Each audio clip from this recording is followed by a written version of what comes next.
We've got comedy impresario or presario, Chris Evans from gofasterstripe.com. All your comedy needs over there. They've got so much going on, and we'll talk about it. You make me tired trying to keep up with you, Chris. Yeah, you're very kind. What's the most notable things lately? I've got a few emails. Okay, well, we've just actually launched some books. I think a lot of people have written books during lockdown, and we were filming. Do you know Phil Kay? I don't know Phil, but I was interested.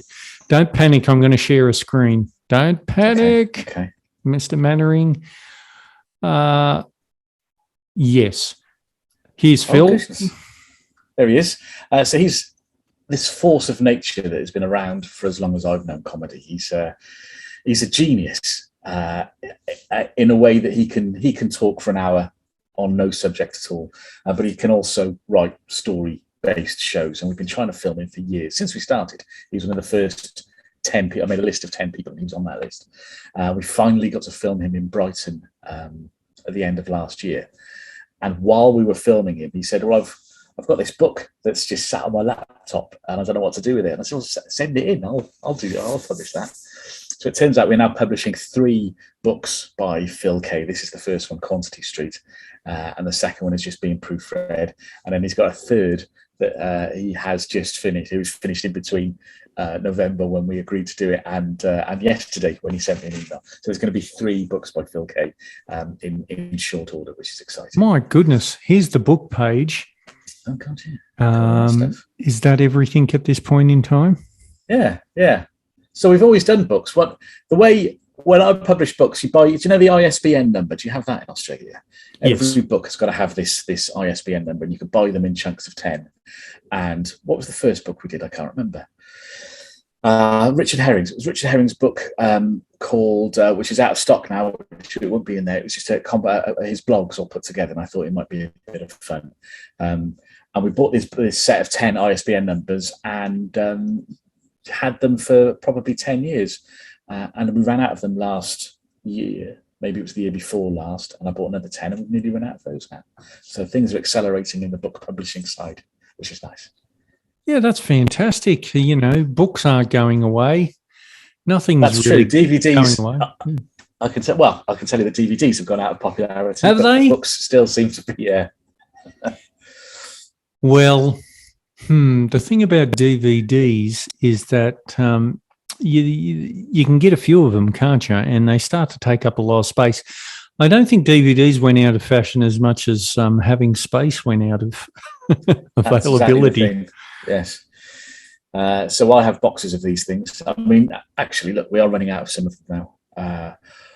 And we do make, we talked about the Elvis Dead last time, actually, which was the last physical DVD that we made because it needed to be one, because that was part of what it was the physical item, like you'd got a horror show, like you'd rented a horror show from the video shop or something.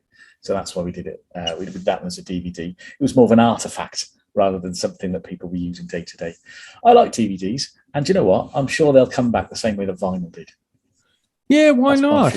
Vinyl is just also doesn't work as a thing, right. To store, and that you're constantly worried, is it getting too hot? In our climate, not in Cardiff, yeah, not so much. Not an issue down here. No, just the one time zone in the UK, which I like when I'm setting up interviews. It's so easy. But gosh, there's a lot here to enjoy. Christian Riley is someone I don't know too much about. Tell us a little bit about Christian. Oh, well, he is this is the thing that often will frighten people, a musical comedian. And I suppose you get your fair share of poor musical comedians, or people who have got people who want to be musicians but have got like one joke and then they can spread that into one song. But Christian's obviously nothing like that at all. His songs are mostly from a left perspective on the world. He's a beautiful, funny man. And I got to know him actually because he was working with Richard Herring on one of his podcasts. So Christian did the theme tune.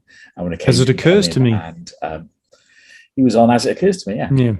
He did the topical song in As It Occurs to Me, and the little stabs every now and again. As it occurs to me. That's him. That's Christian. That's an excellent Christian. So again, we got talking, and I think he did a thing. He did like a little thank you. He did like 20-minute warm-up gigs, if you like, before the podcast were recorded sometimes. And after seeing those, I said, "Oh, can we record you?" And do you know what? It took ages to record Christian as well, just because he's such a busy fella. Yes.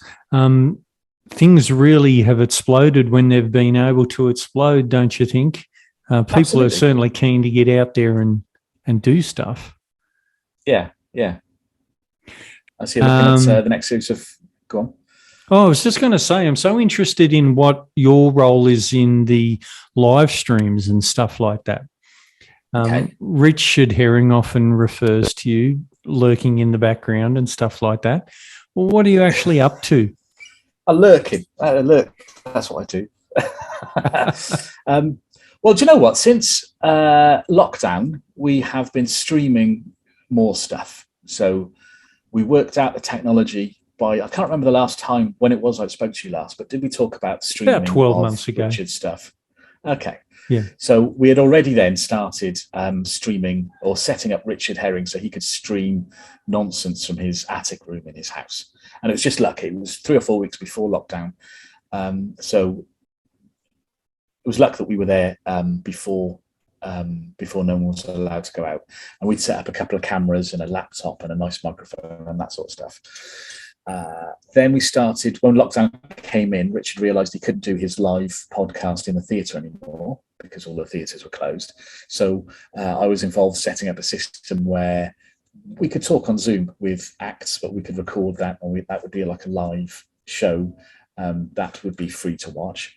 And then from that, it's a small step, I suppose, to the next actual series that we could do in a theatre, which we did last September last year, September 2021. We started that. We did a run of about 8 shows, I think, with 2 guests per show. And we thought, well, why don't we were already filming these shows. And so it's one more laptop to connect them all together and see if we can we can cut between the cameras live and stream it out live. So we did that, and that worked. And the test show was the last filmed interview with Barry Cryer. So we've got this beautiful bit of history. Richard often says about the way Barry just waves as he was going off stage at the end of the podcast. And it feels like to him and to me that he was waving goodbye to everyone as he was, because that was the last time he was on stage. And I love Barry Cryer. And the next, so that went fine, actually, all those shows. And we recorded and live streamed, I think, 16, maybe 18 live podcasts. So we're doing it again, and we're starting on Monday with Paul Chuckle. I don't know if the Chuckle brothers made it down to Australia. They didn't cross over here. I've been keeping an eye out because they often get referenced, the Chuckle brothers, right? That's right. Unfortunately, Barry passed on. Yeah, Barry died a few years ago, but Paul is still around, and we were talking about having the Chuckle brothers on and just never got, it's one of those things we just never got around to it. So we now have Barry Chuckle coming on, which I'm very excited about. And this man, Charlie Borman, really doesn't look that much like Richard, does he, on reflection? Actually, not in this picture, but there are pictures where he does look the spit of him. And I think in real life, when you see him in one of his TV programs, I think he does look like him. His eyes are a little bit too wide-eyed there, aren't they? Yeah. And there's too many motorbikes behind him. But if he does look a little bit, I mean, you're not going to confuse the two, but he does look a little bit like Charlie Borman. They're both incredibly handsome.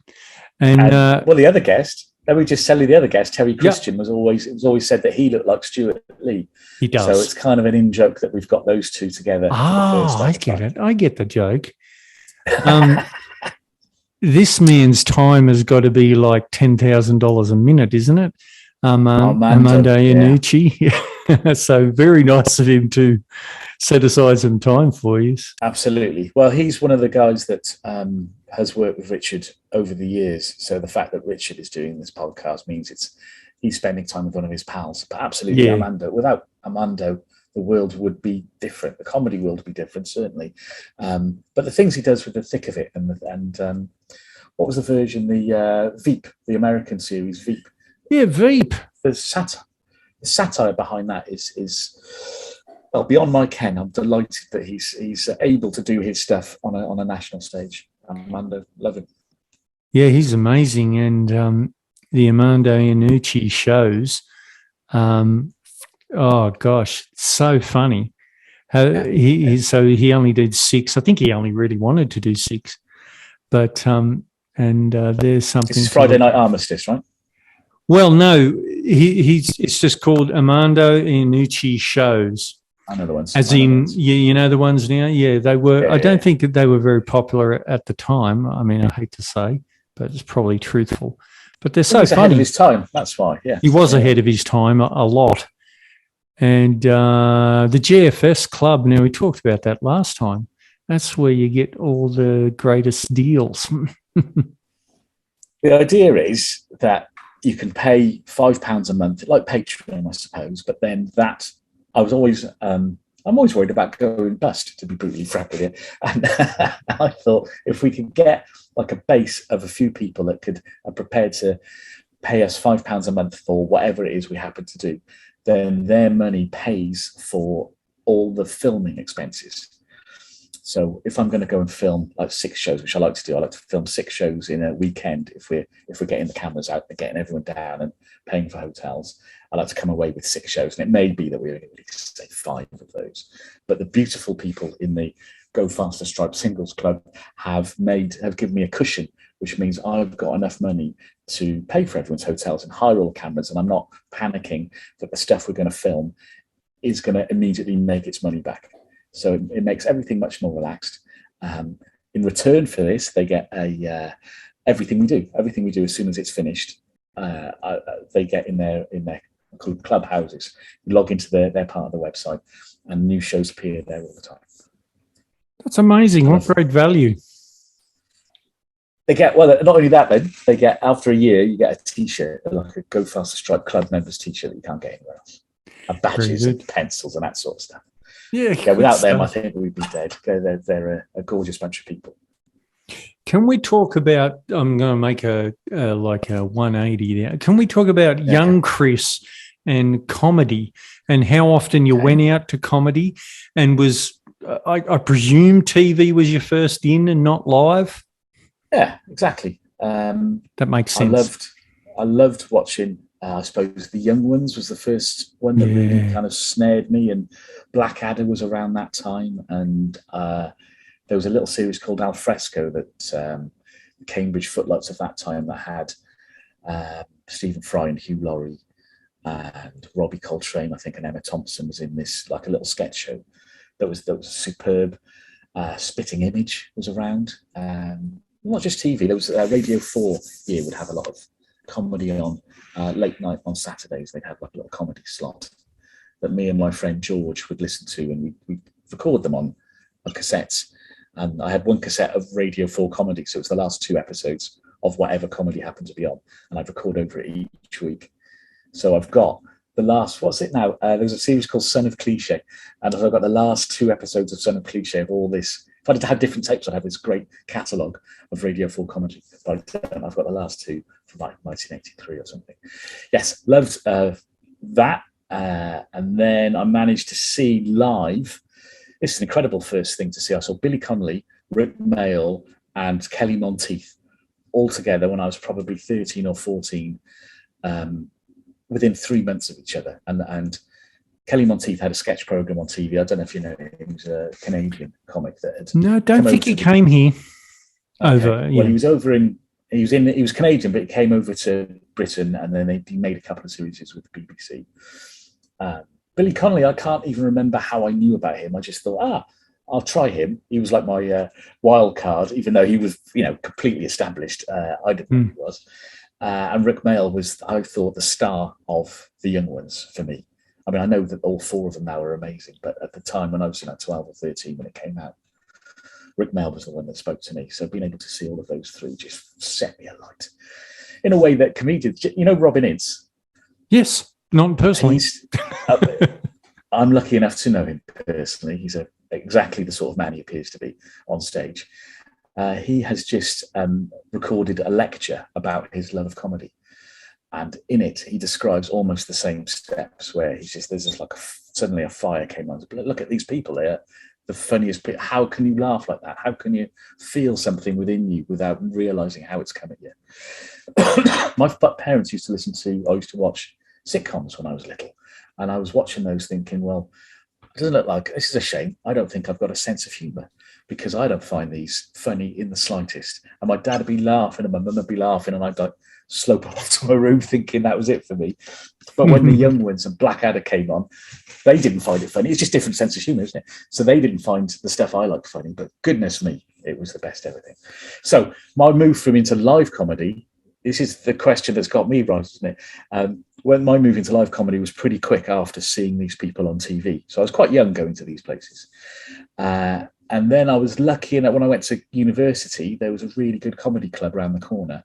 And I just turned up at that to see what was going on. And I'd see then the likes of, I don't know, Eddie Izzard and Mark Steele and Mark Thomas would play these little 20-minute bits there.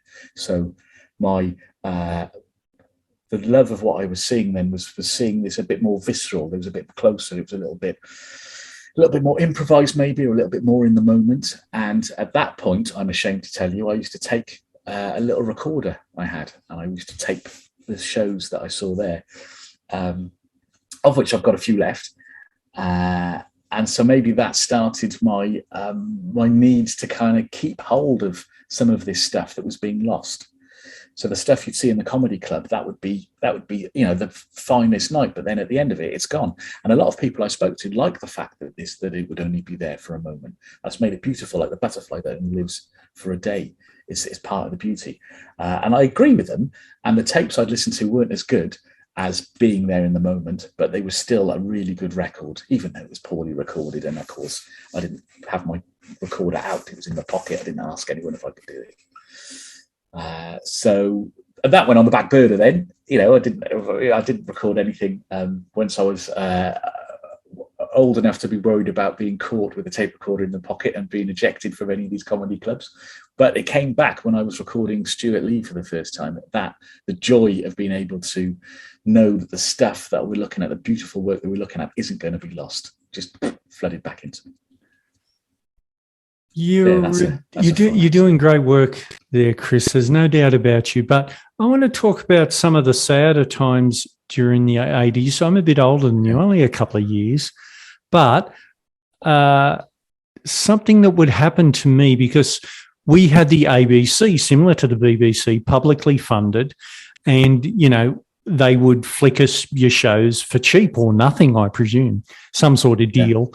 Yeah. And you'd hear about a new sitcom coming and you get quite excited. And then I'll share this page. It might be something like, I wonder if this is going to work. Can you see that? It might be something like this. Yes. And, sorry with Ronnie Corbett. So Ronnie Corbett, great. Ronnie Corbett, sorry, not so great. What do you think? Do you remember tuning into a lot of terrible British sitcoms? There are so many. It's just, I can't believe that one set of islands managed to put out so many crappy sitcoms. What do you think? Well, I remember Sorry. At least the sort of things that my parents would be laughing their heads off at. I don't know if maybe the BBC was set up to think that was the use, that was where comedians should be used, is maybe on these sitcoms, and you don't get so much anymore, do you now? No, it's a very absolutely fill the schedules.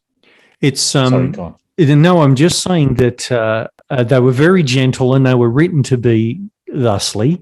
They weren't meant to be on the cutting edge, I should say, as a qualifier. But something like Butterflies is my parents and I used to tune into religiously. Right. But I've re-inspected Butterflies and it is bloody awful.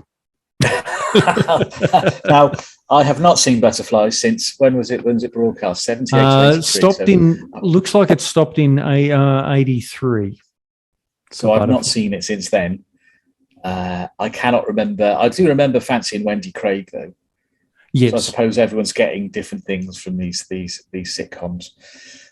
Some of them were. Some of them. What about The Good Life? Did you ever see that? Did that get Good Life is great. Yeah. Has genuine comedy moments and good, well-formed characters. Exactly. So I love that. But Terry and June there, I can also see on the list. Oh, yeah. And I've got nothing against Terry Scott or June Whitfield. I think they're great performers and they're very funny. But it's just I suppose a bit mindless, a little bit. Nothing was happening in it. It was easy watching, as you're saying. It was easy watching for millions of people. And of course, millions of people did watch them over here. Fresh Fields, 15 million people watching. Fresh Fields is another one we would not miss on pain of death. Right. And someone couldn't even be bothered putting up a graphic on Wikipedia here. That's how much it's. Now, who's our star? Is our star Julia? Yeah, Julia Mackenzie and Anton Rogers. And Anton, who went on to do 1 billion and 4 other things. I don't know where Julia ended up. But did you partake in some Fresh Fields? Yeah, I did. I mean, I know all these names are very. Look, it's nice to see Filthy Rich and Cat Flap in this list. Yeah. Well, it's an 80s sitcom. That's the page. 80s I see. UK sitcoms. Okay. One of these kids is not like the other, I would say, there for this. Yeah, exactly. Yeah, I like French. Did it go to French Fields then? They all moved to France. Then they went to French Fields because they thought this still has more. There's still more to explore here. It was nice enough, wasn't it? It was a loving family. It protected a nice little cozy life. Yeah, it wasn't too bad. Now, what was the John Inman one where he owned the chip shop, and then I do not know about this. So he owned a chip shop, and then his mother died somewhere else in Britain, and so he took over a sweets factory. I think it was called Odd Man Out. I'm just looking for it. I'm not sure. I think it was only in the 70s, not on this page. But it is absolutely atrocious. But here's one I absolutely love, but is also terrible. Yeah. Yeah. Okay. Well, it was. Are You Being Served was the sitcom I know John Inman from. I didn't know he did anything after that. Oh, he did. He did. He was in big demand there for about 18 months. Are you a Richard O'Sullivan fan? Yeah, I love Robin's Nest. I love Man About the House. I can remember my dad looking forward to watching Robin's Nest. Was this the spin-off? This is the spin-off of Man About the House, wasn't it? Yeah. Yeah, so I remember him looking forward to this because it was like a new like a new premise. And who was the one-armed Irish fellow in it? David Kelly, I presume. Is it David Kelly? That's him. I think David's still with. No, he died in 2012. That was a while ago. Oh, yeah. Well, 82, not too bad. He was great. He was great in it. For me, he was the standout character. And of course, my dad knew the others. Richard had a fair enough life too. You could say too soon, but 77, considering probably how much he smoked and drank. Yeah. Not too bad. That's the thing. People are dropping off now. That's I don't want to get back to Robin's lecture, but it was about comedy. It was about his love of comedy, and he was saying he wrote this amazing poem at the end, saying how enjoy what there is now, because it's fleeting. These people, these geniuses that you've loved, are not here forever. Oh, I bet you liked this one. Yes, Minister. Yes, I did. Yeah, it was great, wasn't it? And there's still bits of that floating around the internet, aren't there, where you can kind of see our current, I don't know if you're aware of our current political situation, but the current state of them isn't very different from what is depicted here. You've got a clown for a prime minister, Chris. Yes, we do, sir.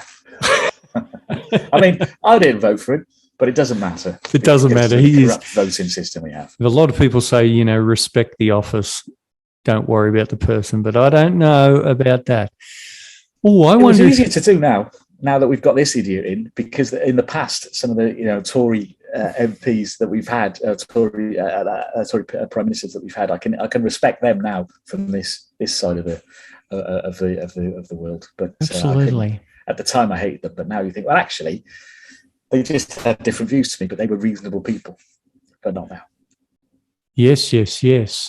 Oh, now I wish I could remember. Is Rosie in the Rosie? Now, Rosie, did you see Rosie? I used to love Rosie. Rosie, no. He was a copper.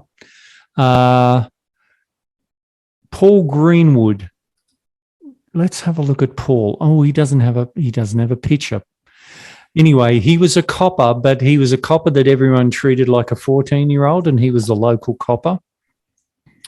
I don't remember this. Don't remember Rosie? Had a very, very good theme song.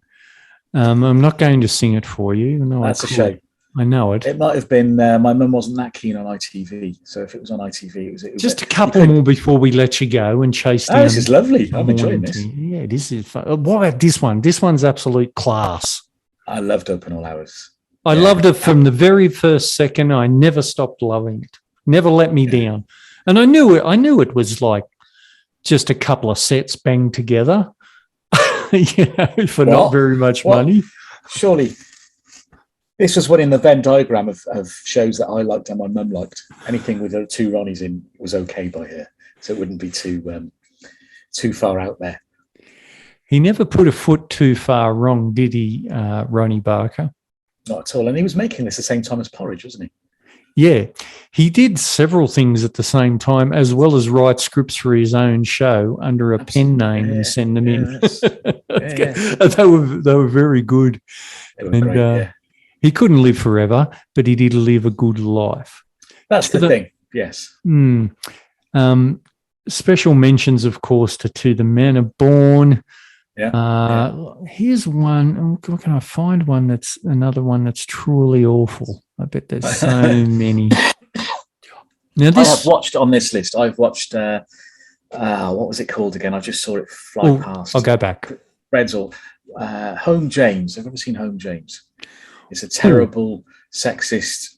I don't know if it was racist, but it was definitely sexist. It had Jim Davidson in it. It was someone's put them on YouTube, and it's one of those things I couldn't. I saw it on YouTube. Look, there's millions of series, right? I haven't watched them all, but I've watched a good 10 of them. They're a terrible. If you're into that self-harm, I am. Sitcoms. It's very much something I like to do. Take a look at that when you're trying to fall asleep. It's terrible. Here's one I never liked, even though I felt guilty I didn't like Hello, Hello. How about you? It's the same joke every week, but there was a comfort to that, wasn't there? I mean, the guy who couldn't quite speak French. Yeah. The way it was, that everyone who's speaking with a French accent, they're actually speaking French. That was the way that system was set up. So they had this English fella, an English spy, went over to this village in France, and he couldn't quite speak French, so he'd say some of the wrong words. Good morning, he would say instead of good morning. I know, but back then we thought it was hilarious. That one wasn't for me. I think I'm not sure. It made me embarrassed, and I don't know why. It was catchphrase heavy, wasn't it? And none of the catchphrases were any good. It was relentless, is what it was. Anything with Nicholas Lyndhurst was making bank. Yep. And he still does good work today, unless he's died recently and no one's bothered to tell me, which is rude. He's still around. Still doing good. And Red Dwarf, Red Dwarf I'd watch because it was on late at night often when I got home from the pub.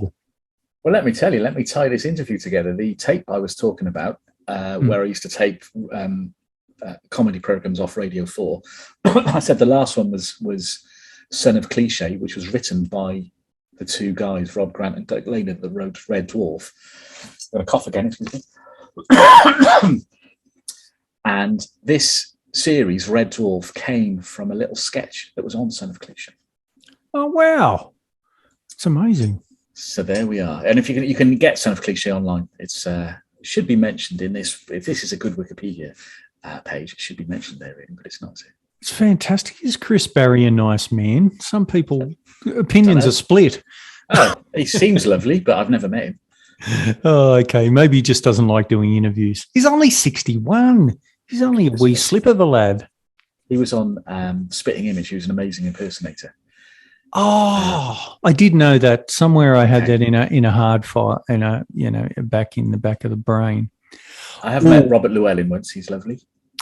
One mum and dad also loved, or actually dad might have been, oh no, dad was still alive. Getting personal here. Birds of a feather. I quite enjoyed this. I found it quite warming. And I did not like this as much. You didn't but like I did used to watch it. No, I like the way that the only bit I liked about this is that the title sequence had the actual actors in it. They were like pals when they were little. Yeah. Is that true, or is that just they had people that? No, just exactly I remember them. They were friends. I don't know whether they remained friends, but they were definitely long-time friends. Yes. But Sharon and Tracy were the. Well, look, it's all good stuff. Let's stop share now and get back to just the men. Yeah, technically, we're men. Technically, well, this is what I tell people. Sometimes like to call me Dan the Man, and I say I am technically a man. Don't ask me to do any manly things. But yeah, exactly the same, if you like, I'm a man. I'll use that if you don't mind. Yeah. Well, Chris, there's so much more to look forward to. I mean, the year's getting away from us already, but you've got loads and loads going on as always, and you're an inspiration to anyone who ever wants to do stuff. You're just doing it weekly. Well, yeah, pretty much, yeah. Have you thought about like one day in the next couple of 3 years, like doing a podcast of your own where you say, we wanted to do this technical thing, but it was a snag here and we fixed it like this. Have you ever thought about that? It's not a terrible idea. It isn't a terrible idea. I'm already, for Richard Herring, doing 4 podcasts a week. Yeah. Just doing the technical stuff, putting it together and making sure. No, I don't even do the sound mix anymore. I have people that help doing the different mixes and getting it, but I'm the guy that kind of gets it and pushes it out. Some are listened to quite a lot and some are not listened to very much at all. But I imagine, if there's a week where Richard's on holiday and I've only got one to do, it's like, this is lovely. So purely for that reason, I don't want to do any more. Because I'm not in any of them. I'm not, unless there's something gone terribly wrong. Occasionally, when we're doing a Zoom interview, I'll appear on the screen when I don't mean to, and they say, that's funny, let's leave that in. It'd have to be a bit clickbaity, like the secret dirty life of a podcaster, or something like that, something along those lines. I'll show you what went wrong with Richard Herring. When Richard Herring met Barry Chuckle, this is what happened. This is what really happened. This is what happened behind the scenes. It's very similar to what happened in front of the scenes too. It's the same, really, yeah. It was the same. Water. Yeah. Hey, Chris, well, look, thank you very much for your time. I'm going to go and find a hot chocolate, and I think you should probably chase down some morning tea, which I talk to so many Americans, they don't know what morning tea is, They don't, actually. Here's the thing, they don't have kettles. Do you'll have a kettle, right? You put water in and you can boil it, right? So in America, they don't have them. And I found out probably the reason is because their voltage is half our voltage. You're on 230 volts. Oh, yeah. Right. Yeah, you're 240, but yeah. 240, okay. Yeah. So we're on 230 here. It was a EU thing. I think we used to be 220 went up or went down from 240. Anyhow, there's a lot of volts there which can boil a kettle, whereas in America, they're on 110. And it would take ages to boil a kettle. So they do have kettles, but you have to put them on the stove. But this ability to have hot, boiling water, a click of the button, isn't there for them. And you need that to make tea. So maybe that's what it is. It's amazing. I mean, I think if I've taken anything out of this chat, it's going to be that. If you go to America, bring tea bags with you. Okay. I will go one day. We've got like 5,000 friends over there I've got to catch up with. Okay. Thank you so much, Chris Evans from GoFasterStrike.com. Thank you for having me, Dan the Man.